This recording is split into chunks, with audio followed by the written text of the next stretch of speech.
Rachel from another edition of Wear Many Hats, the podcast totally dedicated to the FM industry. Today, we've got a wonderful guest here with us. It's Ray Bloom, the Managing Director and CEO at John D. Wood. I will let him tell us more about that in a little while. Thank you so much for coming today, Ray. You're welcome. Thank you for having me. You're very welcome. Have you come far today? No, not too far, just from Mayfair. So, yeah, just around the corner. And it's warm. Yeah, warm. It is warm. Yeah. Managed to keep cool, though, somehow. That's good. We're in the aircon now in the lovely labs building. So that's great.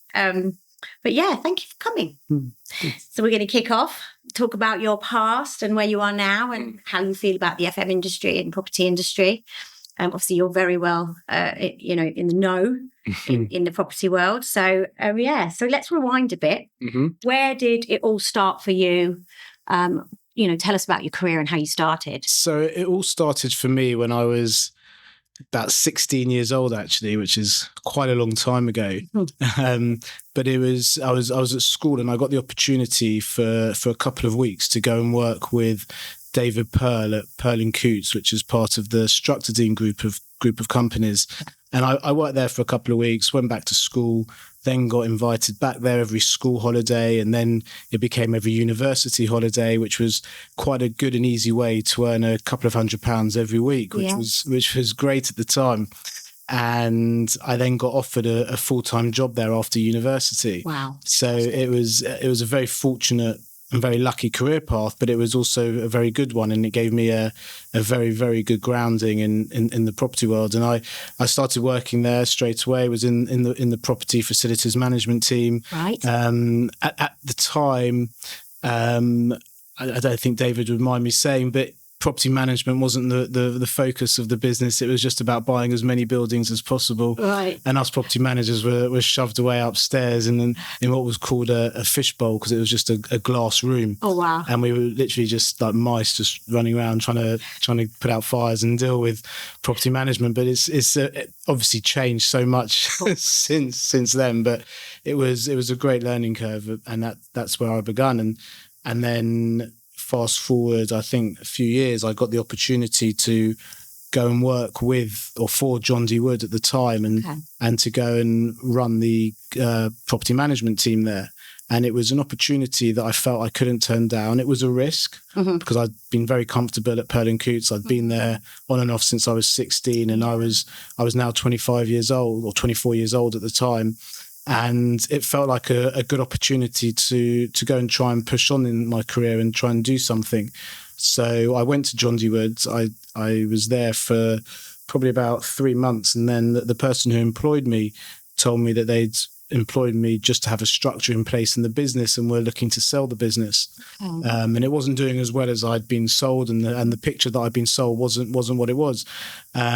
So I had two options. I could have gone back to David Pearl and say, can I have my old job back, which he'd always promised me, or I could try and do something with the information that I was given. And I put together a business plan and found somebody who was willing to lend me the money personally to buy the business from the person. And that was in 2009 at the age of 25. Wow. And from effectively being employed as running the commercial management team, I was then owning the business. And the business at the time had people who were 50 plus working there, and they'd gone from being run by somebody of a similar age to having somebody 30 years younger. Yeah. And it was a big change, and I was thrown in the deep end, and it was a huge learning curve. A huge learning curve. Gosh. I feel like I'm doing a lot of talking. No, it's all about you though, right? No one wants to hear about me. Oh, wow, that is so inspiring. It was tough, but it was tough. I had to sit down with everyone, I had to talk to everyone, explain, that I was this new kid who was in the management team who was now running the show. But it was brilliant. It was really, really good. It was an opportunity that I couldn't miss. It was a fantastic brand name. Yes. I'd always wanted to own my own property management business at the time, but it was never something that I thought would come about so quickly. I thought I'd have to have the long career path and then maybe set something up myself. But to have the opportunity to purchase such a great brand name for what I thought was a great price at the time was something I just had to do. And then just started getting my feet under the table, seeing what was wrong, seeing where we could save money, seeing what we could do as a business to try and grow. I restructured internally and moved quite a few people on. I had some private equity investment probably about 2 to 3 years later, in a percentage of the business that gave me the finances to be able to restructure, move people out, bring in new people. A lot of who are still with me today. Wow, and a lot. Thank you. And yeah, we grew, and we've tailored the business to be a one-stop property shop for commercial property. Yeah, I was looking on a website. You're UK wide, and you were founded in 1872. Yes, yes, a long time ago. You're a full service commercial property consultancy. So yeah, I had a little look. So you do it all. Yeah, everything property. Shop. Yeah, predominantly property management. The bread and butter of the business is property management. That underpins the entire business, and as well as the brand name is one of the reasons why I bought the business, because you have lettings, which are great. You have investments. You have one-off property work and asset management, but those fees aren't recurring, whereas management fees are recurring. And if you're going to have a foundation and a proper business, you need to know at least a percentage of what your income is going to be, which you can calculate on management. And it means that I can, have a full services management team, and at the same time then have the offshoots of that, which are the lettings, the investments, the asset management, the lease renewals, etc. Yeah, tell us about the facilities management side of it, especially the property management. Yeah, so that's where you probably really get stuck in with the FM side. Yeah, that's exactly it. And we've got the multi-let buildings are where we have our facilities managers working. We have a range of multi-let buildings, from a huge building called the Relay Building above Aldgate East Station to a small multi-let building in the south of England, and we've also got one in Newcastle in the north of England. So it's quite right up there, quite a wide range. The buildings, in terms of what's needed, they're quite extensive. The facilities managers are very hard at work making sure that everything ticks over. They spend their weeks in their cars driving around, going to all the properties. They've got their schedules of what they need to look at, what they need to check, how they need to check it, who they need to report into, how they need to report into, where they then have to follow it up in writing. So, we make sure that we cover all the services. And as we know, it's a serviced industry. So if you don't manage a building well, you first of all, you lose the value of the building. And second of all, you're going to lose the clients. Absolutely. And the minute you lose one client, you're going to lose word of mouth. Works both ways. Snowball, exactly. Yeah. Yeah. So, obviously, you said you went to uni. What did you study there? Funny enough, I studied business computing, which had absolutely nothing to do with property. No help. No help at all, but it did help me when I purchased the business. So it's quite funny how it works out. The reason why I did business computing, I just wanted to go to uni, really. Yeah. I could sit here and say that I'd spent years working out what I wanted to do, how I wanted to do it, my career path. I knew that I wanted to go into property. Right. I knew there was no real, at the time, dedicated degree. Now it's changed again slightly, but at the time, everyone did history or economics or something, and that wasn't really for me. And I quite liked computing at the time, and I wanted to have a business foundation, so I thought that was quite a good idea. I think so. I think it's kind of relevant. Yeah, kind of. Yeah, not sports science. Yeah, exactly. Yeah. So is there anyone that, or say who or what, gave you a push in your career? Is there anyone that kind of gave you that? Well, I'd say there's two people. The first person would be my dad, because he was able to get me the initial job with David Pearl at Pearl & Coots. My dad was working at a bank, and they were dealing with some lending on some developments, and he had a relationship. So, people do say it's about who you know, and in that respect, it really was. But then, I started working for David, and he could have got rid of me after the first week when I was there on work experience, but he didn't. He kept asking me back. He kept, showing me the ropes, throwing me in deep ends, telling me, seeing whether I could swim or sink. And he was, if it wasn't for him, I wouldn't be where I was today. That's for sure. He was a really, really good person to have around. Mentor. A good mentor. Yeah. So do you still speak to David? Is he? I did for the first few years after purchasing the business, and we stayed in touch. But if I bump into him occasionally now, and we say hello, but we don't see each other as much as I would like. He must be very proud knowing that he helped you. Yeah, I think so. Yeah, get to the path that you're in now, and the career that you're in now is obviously a major factor of him helping you in the beginning. Yeah, most definitely. Mine's similar to you. My dad pushed me into recruitment. That's my background, and then he knew someone that ran a deco in Liverpool Street. So yeah, I started. That's where I was. Funny how it works out, isn't it? Yeah. My dad was the same, but and then it's down to us, so we have to put the hard work in. That's it. Yeah, you can only get pushed. Jobs so where exactly. Yeah, proof's in the eating, isn't it? Yeah, exactly. Yeah. So, what does a day in your world look like? What do you do every day, day to day? That's a good question. My alarm's set for 5:30 every morning. No.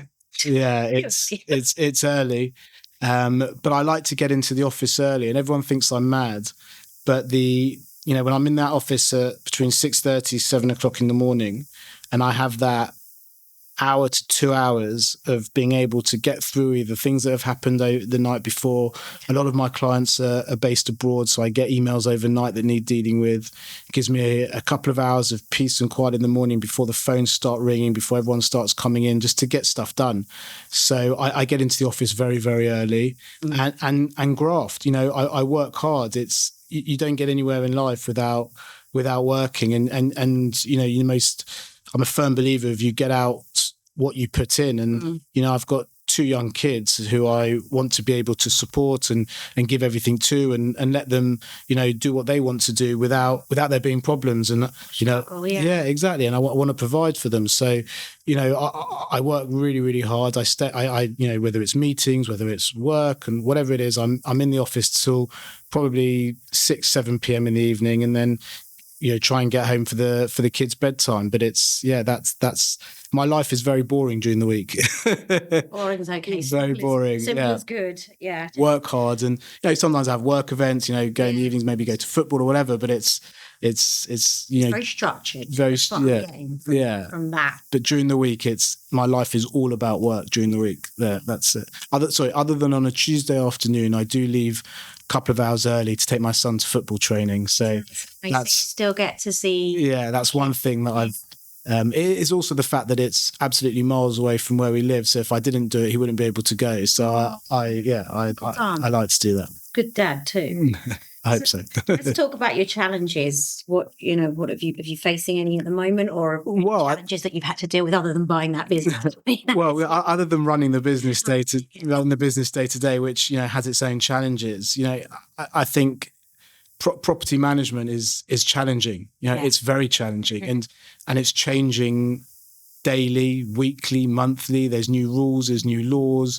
As well as providing an excellent service and making sure the building ticks over, the amount of paperwork you now have to do on property management, it really is unbelievable. And I do understand a lot of it, and a lot of it makes sense, but there's also a lot of it that doesn't make any sense, and that it's bureaucracy brought in just to make life difficult for whether it be tenants, landlords, managing agents, and it means that things can't get done sometimes efficiently or effectively as you want, and it causes delays, whether it's to do with the new building safety regulations where everything has to be approved, and you apply for something, you get told you do all the paperwork, you spend thousands and thousands of pounds doing everything, you then send it in to somebody to get signed off, and you wait months and months and months, and the knock-on effect of that causes huge issues. And property management used to be about having a tenant problem, dealing, fixing it, finding a solution. You find a way to fix things, you find a way to resolve things. Now it's all about, a lot of it's all about paperwork, and it shouldn't be like that. You should be able to look after buildings properly. There should 100% be the improvements on the health and safety and the fire regulations. That was so needed, because especially with a lot of buildings in London being quite old. But there's ways that the way that's been implemented is and it leaves a lot to be desired as well, because they haven't got the staffing or the people in place to be able to do what they're saying needs to be done, and it's frustrating. It's insane sometimes, isn't it? But I guess in terms of technology, are you still very much old school in the property management world? Are you still a lot of paperwork, or are you tech tech savvy? I'd like to try and think that I'm tech savvy. Compared to my kids, I'm most definitely not. But when it comes to property management, at the end of the day, a tenant wants to speak to somebody. Yeah.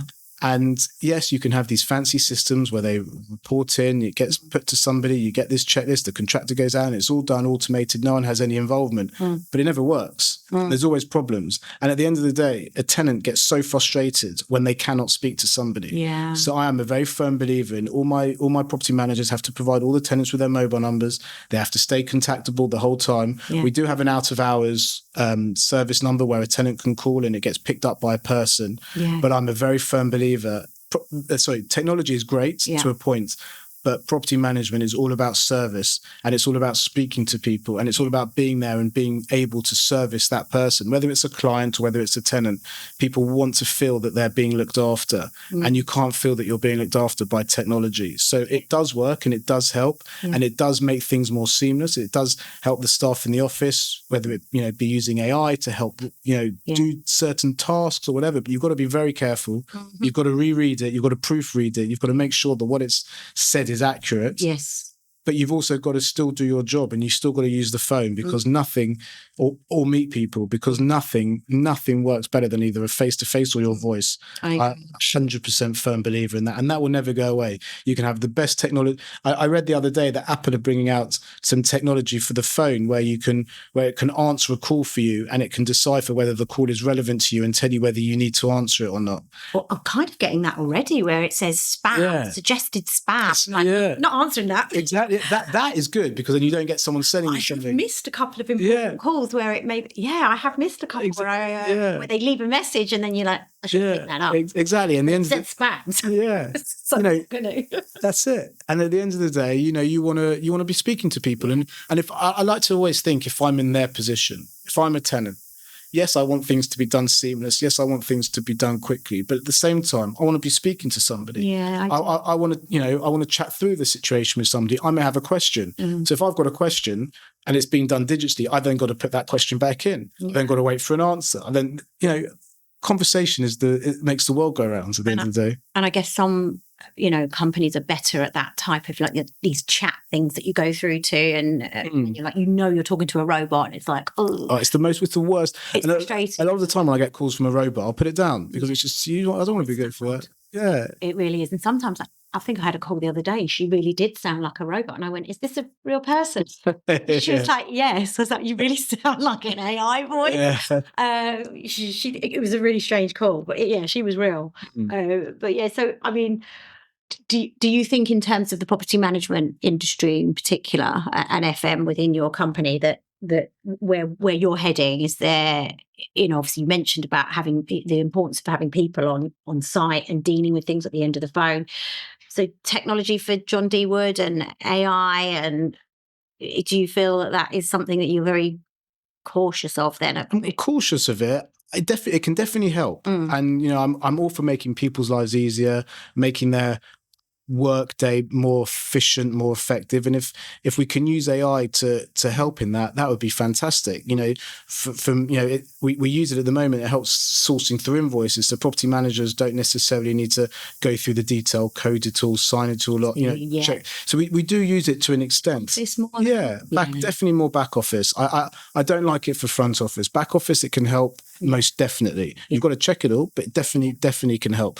And I'm a firm believer in making people's lives easier rather than more difficult. And at the end of the day, I want my team, whether it be the fee earners, I want them to be out fee earning. Whether it's the property managers, I want them to be out meeting tenants at buildings, improving the efficiency of the buildings, improving the way the buildings are managed. So if they're not having to deal with paperwork, which is taken away by technology, that's fantastic. Yeah, absolutely. I totally agree with that. I'm a massive fan. I've said it before on the show, but ChatGPT. But you do have to be careful, because you can sound. It looks like you've not put a lot of effort into it. Look, actually run it through ChatGPT. Yeah, it does sound so much better. It does. I tend to use Grok quite a bit, which is quite the Elon Musk Twitter. The Twitter one is quite good. Yeah, Grok. It's very good. Yeah. GROK, yeah. Right, thanks. Seems to be quite good. Have a look. Yeah, it's good fun. Pilot's one, isn't it? That's the I haven't used that one. Office version of it. It's okay, but it's not as good as ChatGPT. But I'll definitely have a look at Grok. Yes, I'll go look at that. So, And ESG is the buzzword at the moment. Yeah. What does it mean to you guys in your work at John D. Wood? Well, at the end of the day, office leasing is a very difficult market at the moment, and your building has to be top notch to be able to attract a tenant. And tenants are much more concerned now about ESG than they were previously. Right. And it's something that you've got to look at with your buildings. Listen, at the end of the day, everybody wants to be more environmentally friendly, more efficient, more look after the properties better. But at the same time, and you say it's a buzzword, people are getting carried away as well. And we've seen it relatively recently in America, I think, to an extent, since the election, where people have looked at this and looked at the wording and these buzzwords and have decided that it may not be the most practical way forward. And I wonder whether that will filter over to here at some point. But at the same time, a more economical, efficient building costs less money to run. Yeah. It's more efficient for the tenants. It might cost more for the landlords at the beginning, but they're more likely to have more tenants in the building. They're more likely to have happier tenants. Their tenants are going to have lower electricity bills. They're not going to have gas in the buildings, that type of thing. So happy days. Yeah, there's a balance. There's a balance. Cost saving. Yeah, there is a balance. And the recycling and stuff, do you guys yes in that? Yeah, we make sure that we've got recycling at all the buildings, because at the end of the day, whether tenants want it or not, the environment is quite important, and that's quite something quite easy to do, right? Yeah, I remember when we had a business down in Bromley in the High Street, and they charged the most ridiculous rates. And even though we was recycling at home, there was none in the office, and all this paper and waste, you had to buy it privately. So yeah, things have changed, which is nice in a way. Well, it has to be, because it's like healthy eating. They make it so expensive, right? So you can go out and buy a pack of crisps for £1, or you can buy a salad for £10. It's ridiculous. Yeah. So, and it's the same with how it used to be with recycling. They wanted you to do it, but it was so expensive to do. So why would you bother? Especially as a business, you want your profits. So why would you go and spend more money on recycling if you didn't have to? Yeah. Why would you? I was talking to someone the other day, and they were having incentives where the tenants of the building got a discount for actually the weight of their recycling. Oh wow, that's quite. I know, per office. I was like, well, that is really outstanding. Yeah. They're really going for it, and all the B Corp companies as well. I believe they are one that was something that goes towards them. Having that B Corp. Yeah. So how do you think the industry's innovating at the moment? Is it moving fast enough, do you think, or are we still playing catch up? It is innovating, and people are coming up with these great apps and ideas all the time, and everyone's trying to think of the next best thing. But at the end of the day, property is quite a simple world, right? You buy a building, you want to look after the building, you want to rent out the building, and you want to collect your money, collect your rent. And as long as all those things are ticked, it should be quite simple. You need a good property manager. Property manager needs to make sure they've got good contractors, good cleaners, good facilities management companies. Buildings need to be looked after. Yeah. And as I touched upon earlier, in 2009, buildings weren't looked after. Everyone used to rent space. People didn't care about the management side. Nowadays, it's the complete opposite. Buildings have to be looked after, and it's you need to have TLC on properties. Every building needs to have TLC by the property manager, by facilities manager. Otherwise, you won't have tenants in the building. Yeah, it just won't happen. There's so much stock out there. Yeah, there is. Yeah. And landlords need to understand that as well, because it means they need to spend money on the buildings, which is a problem.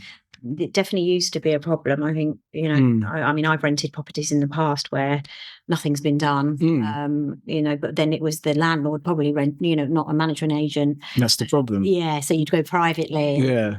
But then I've had some great, landlords who have been amazing. So I suppose it's, hopefully there's more people doing things for their tenants now. Yeah, they have to. They don't have a choice. They want to rent their building. They don't have a choice.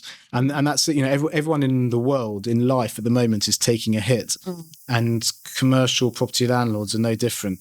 And their margins are much smaller, and no one likes it. No one likes the shrinking margins. No one likes shrinking profits. But that's the way of the world at the moment. And rather than lie down, you just got to get up and deal with it, and maybe try and think long term as opposed to short term, and keep those people happy. Long term thinking would be great. So what's something you wish you knew when you were starting out? It's a good question. COVID, that would be nice. Leaving the EU, that would have been another. Brexit, that would have been a good one to know. There's been too many things that have happened. I'd like to have known all of them. Hindsight's fantastic, crystal right? ball, that would have been. Having hindsight, I'd be very wealthy and probably wouldn't be sitting here right now. We've had some mad things to deal with, haven't we? The last few years have been mad. At the height of COVID. So the height of COVID in March, was it March 20, roughly, when the first lockdown was? In August that year, my son was quite ill, and he quite seriously ill, and that was at the same time as the lockdown, and it was I literally was out of work for 12 to 18 months. Wasn't in the office, wasn't working, literally passed over to the guys in the office to step up. And literally taking that time out, having, the world of COVID, it's changed. And the whole thing has changed everything. It's changed my philosophy to work, the way the UK now operates. People are only just going back to office 3 days a week. That's right. Everything was turned upside down for me, for the world, for everything. And it's, what do I wish I knew? It's impossible to say, because the world has turned upside down. And even, today, there's been three American presidents since I've been owning this business, and the way that's had an impact on the world, it's been unbelievable. It's been crazy. Today, with Trump, I don't want to get political. Yeah, we could go on. What's he doing? We could go on all dropping day. Papers and causing chaos. But so what about for our younger listeners? When you were really starting out early, is there any sort of advice you'd kind of give to them? And you sort of mentioned about your structure and how structured you are in a day, but is there anything else that advice you would give to? It's going to sound so cheesy. And I'm always very, very against cheesy lines, because I hate them. But work hard and play hard, because you're only young once. And as I touched upon earlier, you only get out what you put in. And if you work hard, you will make something of yourself. Of course. And it's so easy to say that. And everyone's, it's such a flippant comment. But it's true. It's so true. And enjoy yourself at the same time. Well, you're proof of that, right? So I'd like to think so. but you've got to enjoy yourself. You have to enjoy yourself. You can't just... You got to expect it to come to you. Yeah, exactly. And you've got to push. You've got to graft, work. But then enjoy it. Yeah. Enjoy what you're doing. If you're getting a bonus, put a bit of that bonus away, but then take a percentage and buy yourself something with it.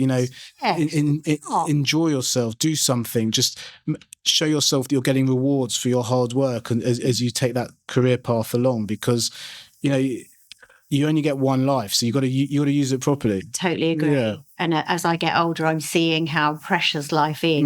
I think when you're younger, you do take things for granted. 100%. There's a few things I probably would have done differently, but you learn, and that's what a lot of our guests say, is that make those mistakes, because you can learn from them. 100%. Life wouldn't be worth it without making the mistakes, because then if you don't make the mistakes, you don't appreciate when you're not making those mistakes, if you kind of see what I mean. And it's you've just got to get on with it, right? You just got to deal with what comes your way, and have no regrets, because the minute you have a regret, you sit there dwelling on it. But if you've done something that you don't like or you don't agree, then you can change that next time. So if someone came to you tomorrow saying, I want to do what you do, what would you say to them? Good luck. Get on with it. No, good. Good, because it's. You did it from a young age. Yeah, so. You could. But it's with anything, you work hard at it. If it's something that you've got a passion for, if you enjoy it, then you're going to do well at it. If you don't like it and don't enjoy it, don't bother, because at some point, whether it be 1 year, whether it be 5 years, you're going to get sick and tired of it. Yes. So make sure it's something that you've got passion for. Make sure it's something that you enjoy. And if that's the case, then great, good on you, good luck. Let's I'm more than happy to help you. That's it. That's it. Yeah. Work hard, play hard, and good luck. Exactly. Yeah. That's good though. But you've done really well in your career. And what are you? 15 years and 6 months, it says on LinkedIn. Something like that. Word. So yeah. So really, you've only ever worked with 2 companies, is that right? Yeah. That's outstanding. And as an ex-recruiter, I love to see that. That people don't recruitment fees. Yeah. yeah. No rebate. So you're not jumping around, and I think that's a lot of what I see. I used to see in CVs is that people moving, jumping, and like my son used to say, well, that's good because it shows they're getting experience. And I'm like, but it doesn't show loyalty. Yeah, it's the balance, isn't it? Experience and loyalty. I'm very fortunate. I've probably got an average length of time of my employees working for me for 5 to 8 years. I've had people with me 10 years plus, 12 years plus. I've got people that people that come, they seem to enjoy it. We've got a good environment. We seem to have a good atmosphere, and it's, people work for me for a long time. And it's good. I don't keep on having to go and find new staff or huge turnover of staff. And it's good. It's a good team. So we obviously gear this to the younger listeners coming into the FM industry or the property industry, but. So how do you feel, what sort of advice are you going to give to employers out there that can hold on to their staff? Well, let's give them some... Listen to them. Listen to your staff. At the end of the day, if you've got a good member of staff, keep them. Do whatever it takes to keep them, because you will not be able to replace them. Finding good staff is very hard. It is really, really hard to do. So if you've got somebody that's good, do what you need to do to keep them. Absolutely. There's ways of looking after staff. There's ways of keeping them happy. It's not just about money. It's not just about perks. It's about an office environment. It's about when a member of staff wants to do something that's, they need to be at home, or they need to leave early, or they need to don't put obstacles in their way. Yeah, it's hard enough. Exactly. Life is hard. And if you've got a good member of staff, help them, right? Help them, see what they need. Ask them what they need. Ask them how you can help them. And to young people, I don't take this as advice of just staying where you are, because that's not what I'm trying to say either. Because you need to be happy. And I also did jump across. I was happy at Pearl & Coots, but I could see that there was my career path was limited. At Pearl & Coots, I would only go to a certain level, and there was honesty about that, because that's the way the business worked. So I needed to move to be able to go to that next level. But I knew that once I'd moved where I was, I could get there if I stayed there. And I know that by keeping members of staff, having loyal staff, that's the most important thing to a business. I'm nothing without my members of staff. Absolutely. My business is zero. Mm-hmm. The contracts would go. The clients would go. Yeah. Yeah. And I trust my staff as well. I let them speak to clients. I don't put blocks in their way. I let them liaise with them. I let them agree fee structures with them. I give them the rope to be able to do what they want. It's to an extent, obviously, but it's I allow them to effectively have their free reign to do what they think is the best solution at the time. Yes, we go through everything. Yes, they check everything with me, but I don't say, I need to be the one liaising with the client. Yeah, I don't need to micromanage, and I hate that. Yeah. And I would hate to be micromanaged myself. Yeah, me too. And I'd want the trust to be able to speak with clients. I don't think, you know what, he might leave, so he's going to go and take the client, so I don't want him liaising with them. I let people. I have trust in people. Blocking people from doing the job. Yeah, I trust. Yeah. Trust your members of staff. Trust them. That's it. So that's that. Yeah. And well said. You sounded passionate about that. Yeah, I am. No, I am. It's something I am quite passionate about, because this business is nothing without good staff. You'll be getting like an influx of CVs now. Okay, let's switch up from work. Mm-hmm. You mentioned you had children, so what do you get up to outside of your day job? How do you switch off? You get up at 5:30 in the morning. What are you doing then? Are you exercising? Or what? Well, I try and do a lot of walking during the day, because I don't get too much time to exercise. So I do like to do a lot of walking, whether it be to meetings, if I have phone calls, I try and get my steps in. Yeah. Because I am up at 5:30, but if I was exercising, I'd then be losing that hour I've got in the morning of being able to get into the office early. And when I get home, I want to try and get to see the kids before bed. So to get the steps. So I get the steps in. Outside of work, what do I enjoy doing? I love Tottenham Hotspur Football Club. Okay. That is my switch off, my passion, my way of not being able to think about work, because when I'm not in the office, unfortunately my mind is fully still thinking about work. So I'm all Tottenham, taking season my ticket or season ticket. The new stadium. I'm going to sit down. I've got a concert coming up. Are you seeing Beyonce? Is that? No, Chris Brown. Oh, love, very nice. Yes, my kids are getting it for me. Oh, brilliant. Birthday, so yeah, we're all going the three of us. Oh, awesome. That'd be great. So it's a pretty outstanding stadium. Amazing stadium. Yeah, I love it. I do that. My two kids, one of my oldest son plays a lot of football, so I enjoy spending time taking him to football, and I spend a lot of time with him. I recently took him to Belgium on a football tour, which was just probably the best weekend of my life. Really great. I loved it so much. They got to the final, but they lost, sadly. The team cheated and put in a couple of older players, but I won't go on that. No. I'm not bitter. Boo. But yeah, just family time outside, enjoying family, a few beers in the sun the last few weeks. Nice. The weather's been good. Yes. Yeah. It's very warm. It's good. Yeah, happy days. Enough beer after work. Yeah, exactly. Lovely. And this is the last question, Mm-hmm. and it is a good one to end on. What's the best bit of advice you've ever been given? It's a very good question, that. And I think it's going to have to be to work as hard as you possibly can to try and make something for yourself, because you do not get anywhere unless you're very fortunate or win the lottery without hard work. You don't get anywhere, whether it's whatever it's to do with, whether it's at home, whether it's in the office, whether it's with your friends. You've always got to work, right? You've got to make something of it. You've got to look after people. You've got to look out for people. You've got to do something. You've got to graft, because without that, you're not going to get anywhere or do anything or get anywhere. And that's it's very, again, I said it before, it's a very easy thing to say, but it's so true, because everyone that I know that's worked hard has made something for themselves. And everyone I know that hasn't has struggled. Yeah. And that's be life. Consistent as well. Yeah, consistent exactly. Hard work. And be a good person. Yes. You know what? Be a good person, because what goes around comes around. Mm-hmm. And if you're a good person, if you look out for people, if you help people, if you are nice, you're honest. That's something I always say to guys in my office: be honest to people. Yeah. Sometimes the news isn't good.